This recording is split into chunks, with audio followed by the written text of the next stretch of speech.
Hi guys, it's Chris at Cork and Crown, here to try some more cider. Still in Norfolk, still in the barn, having a very nice time. It's clouded over a bit, but it's actually been quite nice. Some very noisy crows over there making a racket, so if you can hear some crows, they're over there making a racket. A murder of crows, I think, is correct. What's it called? A collective noun for crows. Let me know if I'm wrong. I believe I'm right. Okay, so in Norfolk. So yesterday we tried something from Downham Ciders in Downham Market. So first day we were here, found someone that sold cider. So we got some of that, tried it. Today I've got some more Norfolk cider from a different producer in Wells next to the sea. They're called Whin. I got 4 bottles from them actually. We're going to try 2 today. The 2 we're going to try are these 2. So we got on this side dry sparkling Norfolk cider. On this side we've got major cider, single variety. Yeah. Now what's interesting about major is it is one of my favourite. Well, Ross and Wye make a major single varietal, and it's one of my favourite dry ciders. So I saw this, I thought I'd try it. But this is a West Country cider. Okay, it's varietal. Okay, whereas this is let's start with this one. This is a Norfolk cider. So it's got culinary apples in it. Now a lot of Norfolk ciders have got a blend of culinary apples. This one has some West Country cider apples blended with the culinary apples. So I don't know if I'd call this a pure Norfolk because it's actually got some it's got both. And actually from the colour you can see it's actually darker in colour than a lot of the Norfolk ciders actually are usually. Let's open it and try it. It's starting to rain very gently, but it's alright. Don't mind. If it gets too heavy I might stop and start again, but let's see how it goes. So a little bit of a sparkle there, a little bit of a fizz. You can see that just bubbling up, can't you? Yeah, a little bit of a head forming in the bottle. Let's pour it out and try it, shall we? So I've actually tried the major already because I couldn't wait. You know, I mean it's mine. I bought it. I can do what I like, and I couldn't wait. So I opened it yesterday. It's actually quite a nice colour. This is quite a nice colour, hazy. It says in the back 100% apple juice with no colouring, water or artificial sweeteners. The apples are a blend of cider and dessert varieties from our own orchards to give a real depth of flavour. This is 6.8%. Yeah, actually looks pretty nice in the glass, that I have to say. Quite almost, sort of gold amber kind of colour, which is not something I normally expect from a Norfolk cider. Let's give it a sniff. Smells like baked apple actually. It's got a baked character on the nose, like caramelised sugar. Yeah, it's quite rich nose actually. Nice, not what I expected at all. Not quite keeved in its bakedness. It lacks that sort of tartar character, but actually very appealing nose, gotta say. Yeah, apple pie filling. That's what I want to go with. So I'm going to go with that. Let's give it a taste. Cheers.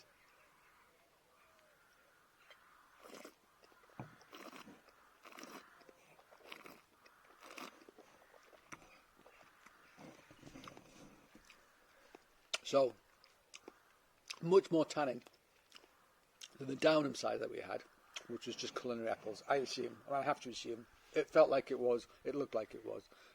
It's a Norfolk cider, so let's assume it is. This, however, has more body, more structure, more tannin, and I felt like that would have benefited from that as well. I think I said so when I tried it.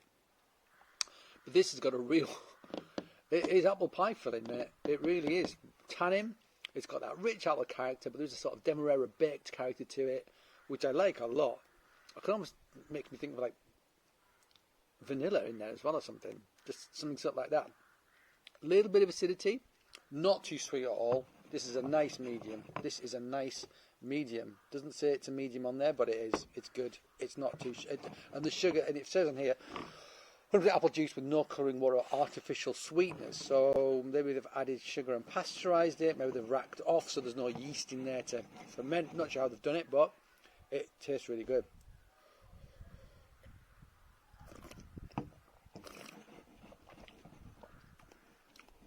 Yeah, easy drinking, not super complex. Tannins are great though. Without it, this would be a blah cider. With it, it's a nice cider. It's a really good cider, in fact. I like it a lot. Very refreshing. Wasn't very expensive at all. Bought it actually at the cidery, which is in a car park right next to the seaside, next Wells to the sea. And I believe the couple who run the place, whether they're working the shop and outside talking to punters, I mean, I think it was like, it's a family business, a small family business. This is good. But I do think it's the addition of those West Country apples that gives it structure. I do think that's what's making it better. I don't think it would be as good without it. So I stand by my argument that West Country apples do bring a lot to the party when it comes to cider. And that there is a reason why I tend to go for those more. The other two ciders I've got are, so we've got the major here, we've got a Dabinet and we've got a Browns, both of which are traditional cider apples. So I imagine them to be much more West Country in style. But this Norfolk one with a blend of the two, I think works great. It works great. Nice cider. Almost French in style. It's like Breton, as I want to say.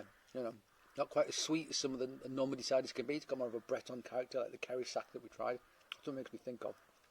Not Keeved, however, but yeah, it's good stuff. I'm going to have to neck this. This glass is massive, sorry. I'm not going to pour this out, but I want to put the new cider into it, so I'm going to have to get rid of it somehow. I'm going to pour it down my neck. So we're going from sparkling with the screw cap, which is interesting, to a still. Now, we compared the Tam O'Shanter from Pilton, the still and the sparkling version, and I talked about how there's more the still felt richer because more contact with your tongue, but how you got more of the whiskey character that came from the whiskey barrels that they aged it in. With the sparkling, something I didn't mention, which I think is worth mentioning, is the thing about bubbles and things is they're little bubbles of aromatics. So I think the aromatics we were getting, the whiskey we were getting on the nose, the subtlety was lost on the still, but on the nose, on the sparkling, you got a lot more of it. But they're little bubbles of aromatics. And it's aromatics, it's the nose that gives you the more subtle, refined flavours. Taste is just like sweet, sour, salty, umami, bitter. Those are the 5 tastes, if you like. Flavour are all the other things that you get.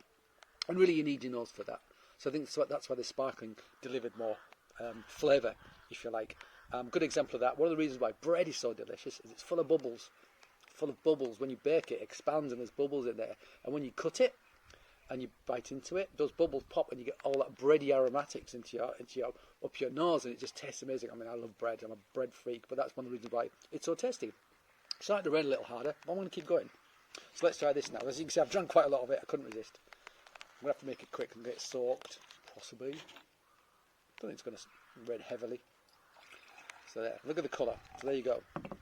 There you go. And that's even more amber than the last one, I would suggest. Just a fraction, but it definitely is. So I'm not sure why you get that more in the West Country ciders, because basically it's because a lot of the colour comes from the fact you leave you mulch your apples up, you press them up, and then you leave them to sit for a bit and macerate, and it's the tannins that react with the oxygen and give it colour. And that's how you get colour into things like Normandy ciders as well. So there's no reason why you couldn't do that with culinary apples. Maybe it's just not traditional to do that with culinary apples. I'm not sure what the thinking is behind that. Somebody might be able to tell me. Don't know. There you go. Dark colour. Single variety. Major. Let's smell it. Yeah. It's quite not got that apple pie smell on the nose. This smells more leathery. Drier. Yeah. This smells like a West Country cider, I'm going to say. Let's try it.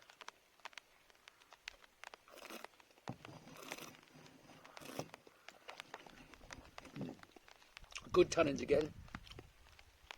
Not bone dry though. Not bone dry. Hint of sweetness. So it's not. This is a medium dry, I would say, in my book. Good tannins though you get from this. You really do. And hard tannins at the back. So that leatheriness that you get. A full-bodied medium cider with a tannin-rich oak aftertaste. Yeah, I'd go along with that. 7.2%. Yeah.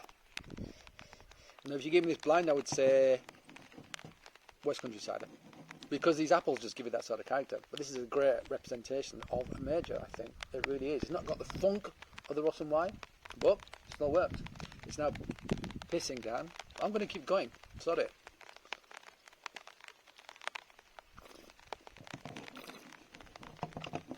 Yeah, not quite as dry as the Ross and Wine, but those leathery tannins are there.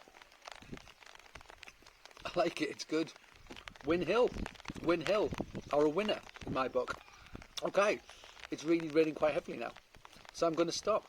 But we've got 2 more Whin Hills to try, the Dabinet and the Browns. I'm really looking forward to doing that now. I've also got an Aurora Perry, Hendria Huffcap 2019 Perry to try from Woodford Organic. We tried it 2018, got it in the house, in the barn, going to do that at some point in the next couple of days. Cool, looking forward to it. So, thank you for joining me in the rain. Yeah, and I'll be back very soon with some more stuff to try. But until then, thanks for watching. Cheers.